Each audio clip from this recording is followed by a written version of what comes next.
마가복음 8장 14절부터 26절까지의 말씀 우리 한 절씩 교도하여 읽도록 하겠습니다. 제자들이 떡을 가져오기를 잊었음에 배에 떡 한 개밖에 그들에게 없더라. 예수께서 경고하여 이르시되 삼가 바리새인들의 누룩과 헤롯의 누룩을 주의하라 하시니 제자들이 서로 수군거리기를 이는 우리에게 떡이 없음이로다 하거늘 예수께서 아시고 이르시되 너희가 어찌 떡이 없음으로 수군거리느냐 아직도 알지 못하며 깨닫지 못하느냐 너희 마음이 둔하냐 너희가 눈이 있어도 보지 못하며 귀가 있어도 듣지 못하느냐 또 기억하지 못하느냐 내가 떡 5개를 5천 명에게 떼어줄 때에 조각 몇 바구니를 거두었노니 이르되 12이니이다. 또 7개를 4천 명에게 떼어줄 때에 조각 몇 광주리를 거두었더냐 이르되 7이니이다. 이르시되 아직도 깨닫지 못하느냐 하시니라. 벳세다의 이름에 사람들이 맹인 한 사람을 데리고 예수께 나와 손대시기를 구하거늘 예수께서 맹인의 손을 붙잡으시고 마을 밖으로 데리고 나가사 눈에 침을 뱉으시며 그에게 안수하시고 무엇이 보이느냐 물으시니 쳐다보며 이르되 사람들이 보이나이다. 나무 같은 것들이 걸어가는 것을 보나이다 하거늘 이에 그 눈에 다시 안수하심에 그가 주목하여 보더니 나아가 모든 것을 밝히 보는지라. 같이 읽습니다. 예수께서 그 사람을 집으로 보내시며 이르시되 마을에는 들어가지 말라 하시니라. 아멘. 네, 제가 여기 총신대학교에서 공부하던 시절인데요. 수요일이 되면 이제 각자 교회 가서 수요 예배를 드리고 기숙사에 이렇게 모입니다.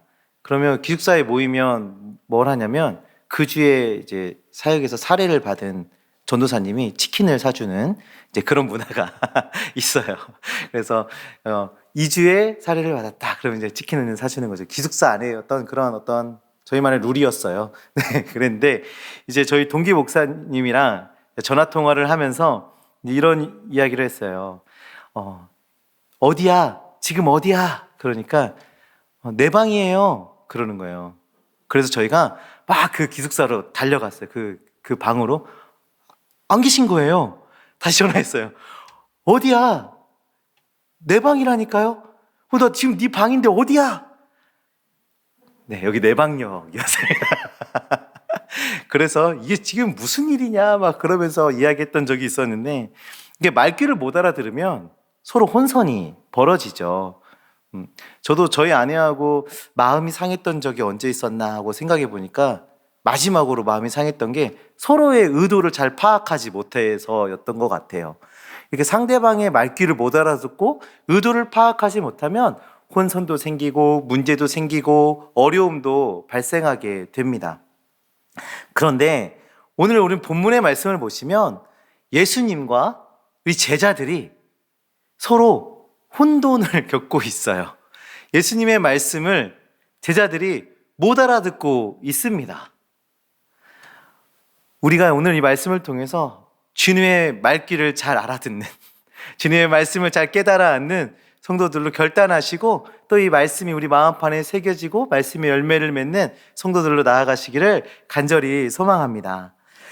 오늘 우리가 읽은 이 본문의 말씀은 7개의 떡으로 4천 명을 먹이시고 난 이후에 일어난 사건이에요.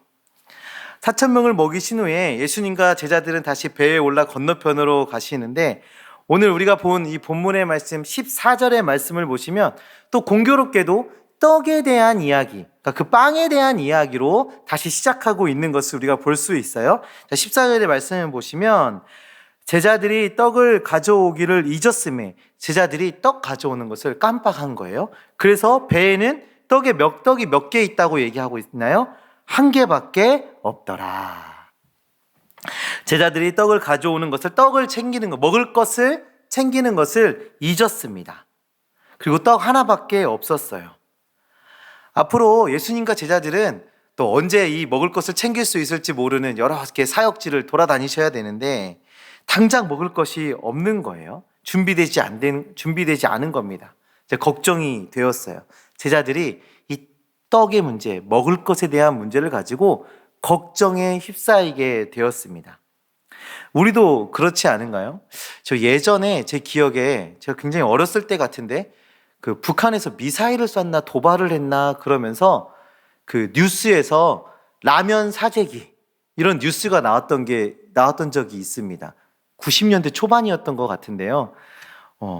라면들을 막 사재기를 하는 거예요. 전쟁이 날까봐 먹을 것을 챙기기 위해서.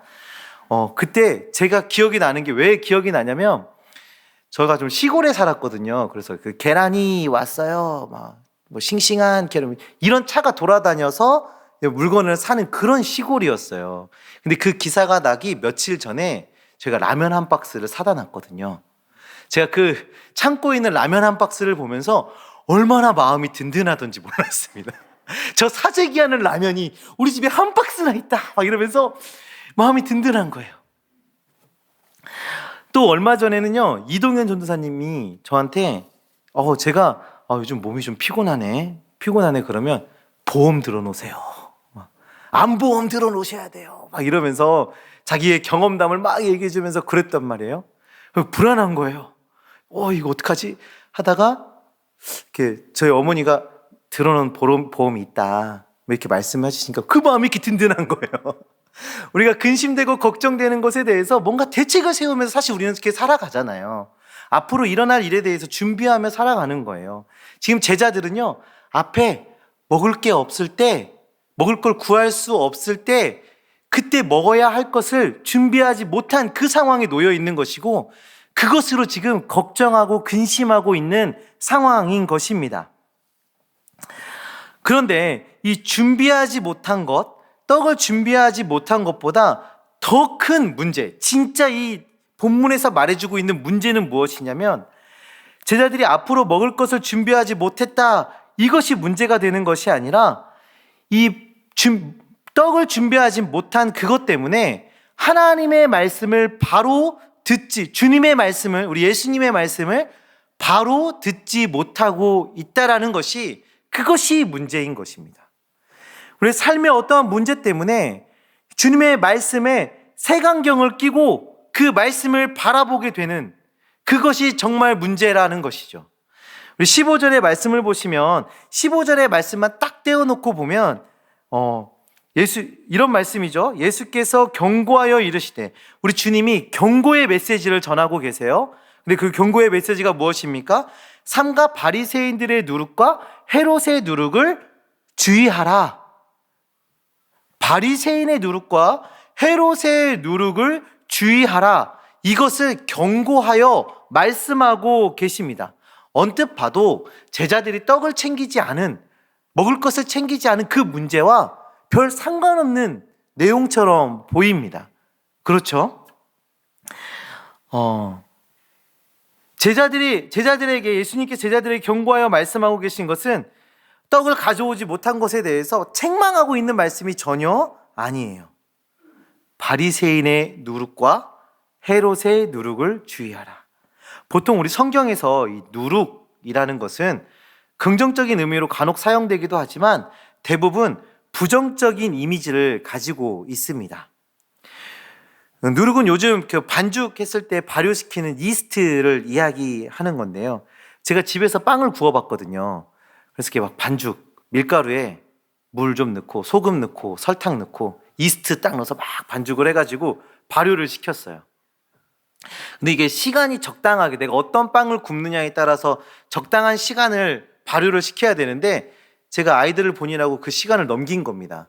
그러니까 어떻게 됐냐면 이 반죽이 2배로 불어나고 쉰내 같은 게 막 강하게 났던 기억이 있어요. 이렇게 누룩이라는 거는 뭔가를 부풀리게 하는 그 이미지를 가지고 있는 겁니다. 제가 만든 반죽이 주먹만 했는데 제 얼굴만큼 너무 커졌나요? 이렇게 커진 것처럼 이렇게 부풀리는 이미지를 가지고 있어요. 그럼 바리새인의 누룩, 이 바리새인의 누룩이 무엇인지 한번 보도록 하겠습니다. 바리새인이 보여주는 이 죄악된 모습, 잘못된 신앙생활, 이런 것들이 굉장히 파급력이 있다는 것을 표현해주고 있는 것인데요. 바리새인이 어떤 사람이냐면 마태복음 23장 23절부터 24절에 이 바리새인들의 모습을 그려주고 있습니다. 우리 함께 마태복음 23장 23절부터 24절의 말씀을 보도록 하겠습니다. 화 있을진저 외식하는 서기관들과 바리새인들이여, 너희가 박하와 회양과 근체의 11조는 드리되 율법에 더 중한 바 정의와 긍휼과 믿음은 버렸도다. 그러나 이것도 행하고 저것도 버리지 말아야 할지니라. 맹인된 인도자여, 하루살이는 걸러내고 낙타는 삼키는도다. 바리새인들의 이 신앙생활, 바리새인들이 보여주고 있는 신앙생활은 어떻습니까?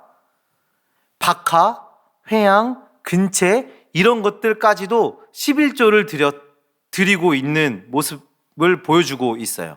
매우 작은 것까지도 챙겨서 11조를 드리는 사람들이었습니다. 그런데 문제는 무엇입니까? 율법에 더 중한 바 정의와 긍휼과 믿음은 버린 것입니다. 행실은 남아있는데 11조를 철저히 드리는 행실은 남아있으나 정의와 긍휼과 믿음은 내어 버린 것이죠. 제가 학창시절에 자전거를 타고 이렇게 다니다 보면 그 입속에 하루살이 한 마리 들어가는 것쯤은 일도 아니었어요. 지금도 그럴 겁니다. 우리가 자전거를 타고 입 벌리고 달리다 보면 그깟 하루살이 한 마리 입에 안 들어가겠어요? 그 어려운 일이 아니에요. 그런데 마치 그런 하루살이 같은 그런 작은 그런 문제까지는 철저히 지켜가면서 낙타처럼 크고 중한 일은 소홀히 여기고 있는 그런 바리새인들의 모습을 지적하고 있는 거죠. 온전히 하나님을 믿는 그 일, 이웃을 긍휼히 여기는 일, 말씀에 따라 정의로운 삶을 살아가는 그 일은 소홀히 하고 있는 모습. 하지만 작은 행실은 철저히 지켜가는, 겉모양만 남아있는 그런 신앙생활. 바리새인의 누룩은 그럼 한마디로 무엇입니까? 겉모양만 남아있는 신앙생활을 의미하는 거예요. 믿음의 열매, 말씀의 열매가 없는 신앙생활을 주의하라 말씀하고 있는 겁니다. 신앙생활의 연수가 오래될수록 사실 이러한 그런 유혹과 그런 공격은 더 강하게 오는 것 같습니다. 하나님을 사랑하는 마음, 그런 구원의 감격, 이런 것들은 사라지고 행위만 남아있는 매너리즘에 빠진 신앙생활, 우리에게 매우 위험한 일입니다. 우리 주님은 지금 그것을 주의하라, 경고하여 말씀하고 계신 거죠. 자, 두 번째로 우리 주님께서 헤롯의 누룩을 주의하라 말씀하고 계세요. 헤롯의 누룩은 신앙과 정치가 결탁되어지고 또 도덕적으로 타락하고 또 권력을 남용하고 있는 그런 모습을 이야기합니다. 마태복음 16장의 말씀에 보시면 오늘 이 본문과 동일한 말씀이 나오고 있는데요. 거기에는 바리새인과 사두개파가 등장을 합니다. 사두개인들이 등장을 해요. 이 사두개인들은요, 로마 정부와 결탁하고 야합해서 그 정치적 지배권을 행사하던 사람이었어요. 자, 그러면 이 헤롯이나 이 사두개파가 모두 무엇을 얘기해요? 신앙과 그 정치 권력이 결탁해서 신앙을 정치화하고 또 하나님을 바르게 섬기지 않고 도덕적으로 타락하고 권력을 그 힘을 남용하고 있는 그런 것을 주의하라. 지금 우리 주님께서 말씀해 주고 있는 것이죠. 그리고 이 바리새인의 누룩과 헤롯의 누룩은 이 진짜 누룩이 발효해서 부풀려내는 것처럼 그들의 죄악의 영향력은 매우 강하기 때문에 주의하라, 경계하라, 우리 주님께서 말씀해 주고 계신 겁니다. 사랑하는 성도님들, 우리 주님께서는 우리에게 거칠애적인 신앙생활을 경고하고 계십니다. 뿐만 아니라 세상의 권력으로 신앙을 사용하고 도덕적으로 타락하고 이 권력을 휘두르고 세상과 타협하며 살아가는 그런 신앙생활에 대해서 주의하라 말씀하고 계십니다. 우리 주님의 이러한 경고의 메시지를 우리의 마음에 새겨야 돼요. 우리의 신앙이 변질되지 않도록 우리의 신앙이 습관적으로 그런 어떤 습관적인 행위로 남아있지 않도록 우리의 신앙생활을 점검하고 새롭게 결단하며 나아가야 하는 것입니다. 우리 주님이 이런 말씀을 우리에게 해주고 계시는데 제자들은 어떻게 반응하나요? 주님의 말씀을 듣지 못하고 있어요. 그리고 결국에 뭐라고 얘기합니까? 우리가 떡을 못 챙겨서 우리 주님이 우리를 혼낸다. 우리를 꾸짖고 계신다. 라는 반응으로 지금 나오고 있습니다. 떡의 문제, 즉 우리의 그런 삶의 문제, 이러한 우리의 문제들을 통해서 우리의 마음과 눈과 귀가 가려지고 있는 그 모습을 오늘 제자들을 통해서 볼 수 있게 되는 것이죠. 우리 주님은 우리의 영혼의 문제를 말씀하고 계시는데 세상의 문제에 매여서 이 세상의 문제에 색안경을 끼고 주님의 말씀을 마주하는 것이죠. 지금 이 제자들이 떡의 문제를 가지고 고민하고 있죠. 떡의 문제를 가지고, 먹을 것에 대한 문제를 가지고 고민하고 있어요. 그런데 이 직전에 어떤 이야기가 있었다고요? 떡 7개를 가지고 4,000명을 먹이시고 남기신 그 사건이 있었어요. 그리고 그 전에는 어떤 일이 있었나요? 오병이어의 역사가 있었어요. 우리 주님은 이미 이 떡의 문제가 이 사역의 문제가 되지 않음을, 먹을 것이 이 사역의 문제가 되지 않음을, 그 삶의 문제가 되지 않음을 보여주셨습니다. 주님과 함께 한다면 이러한 문제까지도 거뜬히 해결해 나갈 것을 이미 보여주셨어요. 딱 먹고 남을 만큼만 주신 게 아니었잖아요. 몇 광주리씩을 남겼어요. 엄청난 양을 남기는 그 역사를 보여주셨다고요. 제가 이 제자들의 모습을 보면서 나의 모습이구나 하는 생각이 들었습니다. 저도, 우리 성도님들도 이미 우리 주님으로부터 오는 놀라운 은혜들을 경험하며 살아가고 있지 않습니까? 이전에 보여주신 그 놀라운 은혜, 우리와 함께 해주셨던 그 놀라운 기적, 그 역사, 하나님의 살아계심을 느끼게 했던 그 많은 사건들이 우리 안에 잊혀지고 지금 내 눈앞에 놓여있는, 내 앞에 우리가 마주하고 있는 그 문제들에 사로잡혀서 하나님의 말씀을 온전히 보지 못하고 그 문제에 매여 살아가는 연약한 모습들이 여전히 제 삶에, 또 우리의 삶에 나타나고 있지는 않습니까? 이런 연약한 모습을 또 보여주는 말씀이 이제 22절 이하에도 나오고 있는데요. 주님께서 이제 벳세다에 도착했습니다. 그때 사람들이 한 맹인을 끌고 주님 앞으로 나옵니다.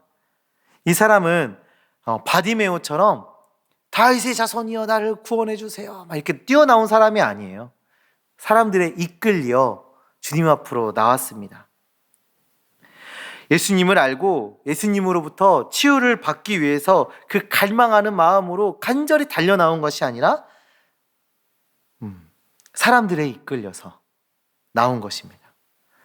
예수님께서 이 사람을 인도하여 밖으로 나가시고 그 눈에 침을 뱉고 안수하셨습니다. 그러자 이 사람이 이제 눈이 보이기 시작하고 이런 말을 하는데요. 24절의 말씀이에요.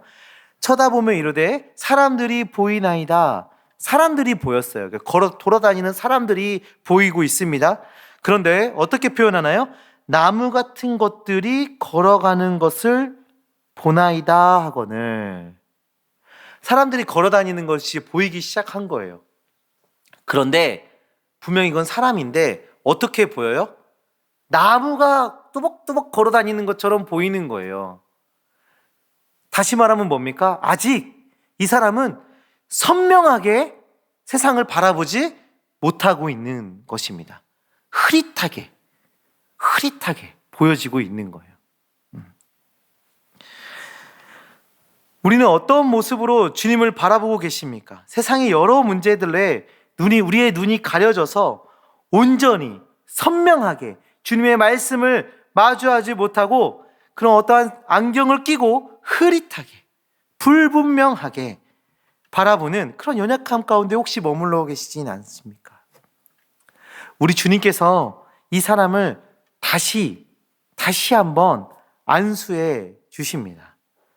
그리고 그 눈이 밝아지고 드디어 선명하게 세상을 보게 되는 은혜를 경험하게 됩니다. 다시 한번 주님께 안수를 받고 드디어 선명하게 세상을 마주하게 되는 거예요. 주님께서 주신 그 은혜를 분명하게 경험하게 되고 바라보게 되는 것입니다. 우리도 이 시간에 주님이 우리 가운데 역사하셔서 선명히 주님을 바라보길 원합니다. 고백하셨으면 좋겠어요. 우리의 눈이 열려 주님을 바라보게 하시고 우리의 귀가 열려서 주님의 음성을 선명하게 듣게 하여 주시고 우리의 마음을 열어주셔서 주의 말씀이 온전히 이해되어지게 하여 주시고 또 우리에게 하나님의 은혜를 기억하게 하여 주셔서 그 은혜를 사모하며 살아가는 주의 백성 되시기를 간구하며 나가시기를 간절히 소망합니다. 우리 주님은 지금도 바라고 계십니다. 우리 주님은 우리와 선명함 가운데 교제하기를 원하고 계세요. 우리 안에 많은 문제들이 있고 그런 어려움들이 있어서 그것에 매여서 문제라는 색안경, 어려움이라는 색안경, 고난이라는 색안경을 끼고 주님을 불분명하게 바라보고 불투명한 교제를 나누는 것이 아니라 온전히 주님을 바라보기를 우리 주님은 원하고 계세요. 주님의 말씀에 순종하여서 거칠에만 남아있는 신앙생활을 하는 그런 신앙생활을 내어버리고 세상의 권력과 그런 신앙을 결부하여서 도덕적으로 타락한 그런 권력을 남용하는 그런 모습을 다 내어버리고 우리의 신앙을 그런 것에 사용하는 악한 모습을 다 내어버리고 온전한 믿음으로 주님 앞에 나아가기를, 온전한 믿음 가운데 주님과 교제하기를 우리 주님은 지금 원하고 계신 겁니다. 그 주님의 부르심에 반응하며 나아가는 주님의 제자들 되시기를 간절히 소망합니다. 성도님들, 지금 삶 가운데 어떠한 문제가 있으신가요? 어떠한 어려움이 있으신가요? 어떠한 근심이 있으신가요? 그것에 매여 있어서 주님의 말씀을 곡해 들으지 마시고 주님 앞에 다 내어 맡기시길 소망합니다. 제가 얼마 전에 저희 아내와 이런저런 이야기를 하다가 한 문구를 봤어요. 주님이 나를 얼마나 사랑하는지를 생각하라, 이런 말씀이었습니다.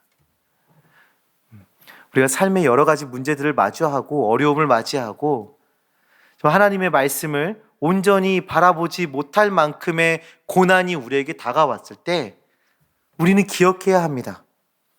우리 주님이 나를 얼마나 사랑하시는지. 내가 주님을 얼마나 사랑하는지가 아니라 우리 주님께서 나를 얼마나 사랑하고 계시는지를 먼저 기억해내시기를 간절히 소망합니다. 우리 주님이 우리를 얼마나 사랑하셨습니까? 우리 하나님께서 우리를 얼마나 사랑하셨나요? 독생자를 내어주시기까지